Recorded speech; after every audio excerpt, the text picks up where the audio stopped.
بسم اللہ الرحمن الرحیم، شروع اللہ کے نام سے جو بڑا مہربان نہایت رحم والا ہے۔ السلام علیکم ورحمۃ اللہ وبرکاتہ۔ امید ہے کہ تمام حضرات خیریت سے ہوں گے۔ آج ہمارے ساتھ موجود ہے عنایت الرحمن۔ آج ہم ان سے چند اسلامی سوالات پوچھیں گے، تو آیا یہ اس کے جوابات دے سکتے ہیں یا نہیں؟ تو ویڈیو کی طرف جانے سے پہلے ایک چھوٹی سی گزارش ہے، اگر ویڈیو اچھی لگی تو لائک، کمنٹ اور شیئر کرنا مت بھولیے گا۔ تو آئیے چلتے ہیں ویڈیو کی طرف۔ السلام علیکم۔ وعلیکم السلام ورحمۃ اللہ وبرکاتہ۔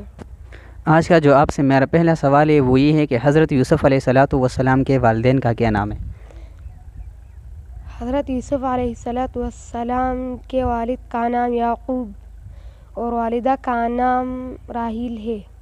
بے شک، بالکل صحیح جواب۔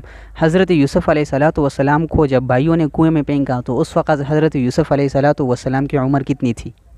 5 سال۔ حضرت یوسف علیہ السلام کو کنویں سے نکالنے والے شخص کا نام کیا ہے؟ مالک بن دغبر۔ اچھا، حضرت یوسف علیہ السلام جب کنویں سے نکالا گیا تو اس وقت حضرت یوسف علیہ السلام کتنے دراہم پر فروخت ہوئے؟ 18 دراہم پر فروخت ہوتے۔ حضرت یوسف علیہ السلام کنویں میں کتنے دن رہے؟ 3 دن۔ اچھا، حضرت یوسف علیہ السلام پر بدکاری کا الزام کس نے لگایا تھا؟ زلیخا نے لگایا تھا۔ بے شک، بالکل صحیح جوابات۔ ماشاءاللہ، یہ تھے ہمارے آج کے سوالات اور جوابات۔ ایسی مزید ویڈیوز دیکھنے کے لیے ہمارا فیس بک پیج فالو اور یوٹیوب چینل نائف الرحمن مخلص سبسکرائب کیجیے۔